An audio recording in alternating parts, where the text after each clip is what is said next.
रायगड आणि नाशिकच्या पालकमंत्रीपदाचा तिढा अखेर सुटला। भरत गोगावले रायगड जिल्ह्याचे पालकमंत्री तर नाशिकच्या पालकमंत्रीपदी गिरीश महाजनांची वर्णी।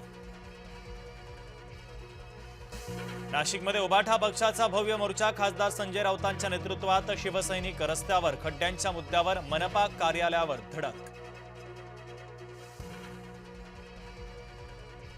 मुख्यमंत्र्यांनी घेतली पंतप्रधान नरेंद्र मोदींची भेट, विकास प्रकल्पांच्या संदर्भात चर्चा केल्याची फडणवीसांची सोशल मीडियावर माहिती। जरांगे पाटलांची सरकार पाडण्याची धमकी, मागण्या पूर्ण करण्यासाठी 28 ऑगस्टचा अल्टिमेटम, 29 ऑगस्ट नंतर सरकारची जिरवणार असा दिला इशारा। मराठा तरुणींबद्दल नवनाथ पागमारेंचं संतापजनक विधान, तर लेकीबाळींवर बोलल्यावर सोडणार नाही, जरांगे पाटलांचा थेट इशारा।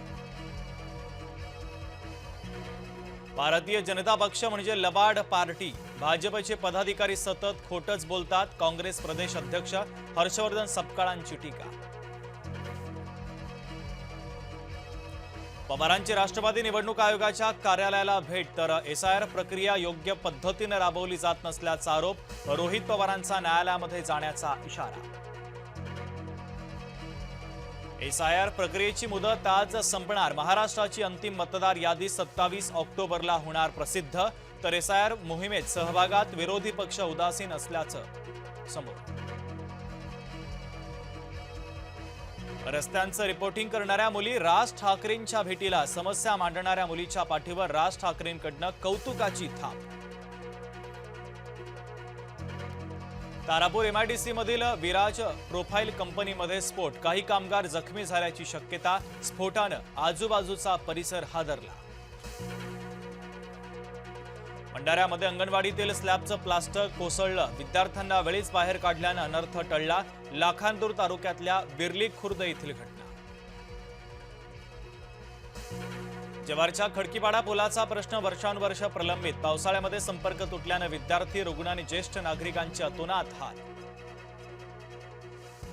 फ्लॅटच्या छताचा स्लॅब कोसळला, तिघे जखमी, भिवंडीच्या प्रभाग समिती 4 माधवनगर परिसरातील घटना, या दुर्घटनेमध्ये 5 वर्षीय बालिकेसह आई वडील जखमी।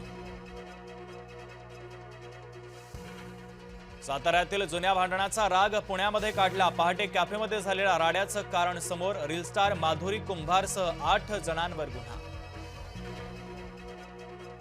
मुंबई पालिकेतील सत्ताधाऱ्यांना विरोधकांची धास्ती, बेस्टच्या 22 आगारांच्या प्रस्तावावर भाजप शिवसेनेकडून व्हीप, उद्या सभागृहात मोठा गदारोळ होण्याची शक्यता।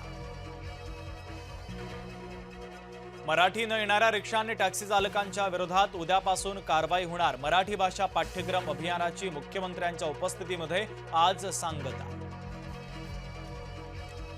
नाशिक पोलिसांकडून आरोपींची धिंड, अल्पवयीन मुलांवर कोयत्यानं हल्ला करणाऱ्यांवर कारवाईचा बडगा, तर आरोपीकडून नाशिक जिल्हा कायद्याचा बालेकिल्ला अशा घोषणा। मंचर भीमाशंकर मार्गावर कारची 2 रिक्षांना जोराची धडक, अपघातामध्ये 12 जण जखमी, 4घांची प्रकृती चिंताजनक।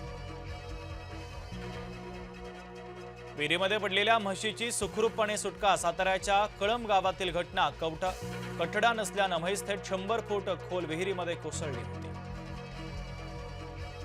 पहिल्या श्रावणी सोमवारच्या निमित्तानं महादेवाचा गजर, त्र्यंबकेश्वर भीमाशंकरसह वेरूळच्या घृष्णेश्वर मंदिरामध्ये भाविकांची अलोट गर्दी।